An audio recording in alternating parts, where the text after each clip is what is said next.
Alireza Firouzja. Again, David, has the momentum moved to Alireza with that win, the final game win?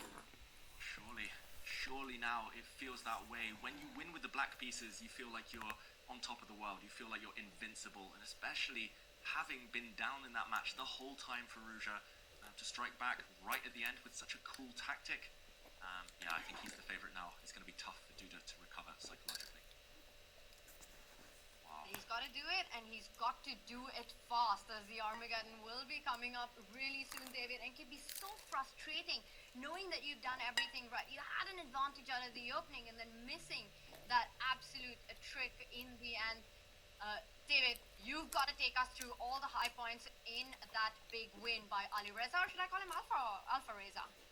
Yeah, at this point, call him what you want, but that was a genius sacrifice, and we will break it down for you.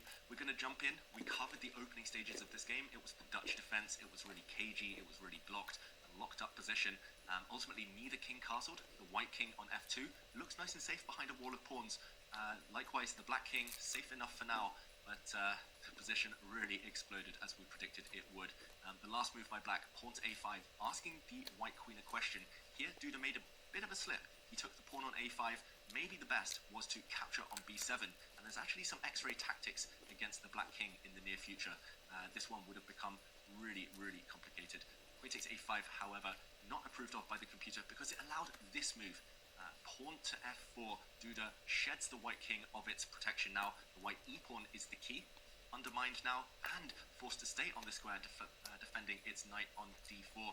But after a trade of pawns, the white knight destabilized.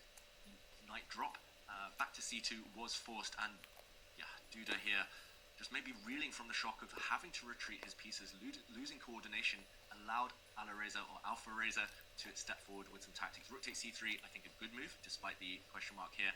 Pawn to d4, and this is where it all fell apart. He'd missed this fork first of all. He should have actually taken back with the white pawn, of course, to prevent this, but this wasn't what he'd missed. He'd seen d4, he thought he could counterattack, attacking the black queen here. The black queen, if we see a queen trade, white would be totally fine in that endgame, but the black queen can save itself with gain of tempo, hence a check. Tip for everyone at home, always look for those forcing moves, always look for those checks, captures and threats. White is actually better unless Alireza finds this move. Knight to g4, check. Instant resignation here, double exclamation point, because, as we mentioned, pawn takes knight, allows the black queen to save itself with tempo, and the white queen drops. If the other move, king dropping back, for example, then simply pawn takes queen, and not just was the knight checking, was also defending the e5 square. Alireza won, and now has the chance in Armageddon to go the whole way and finish his comeback. So sharp, so tricky.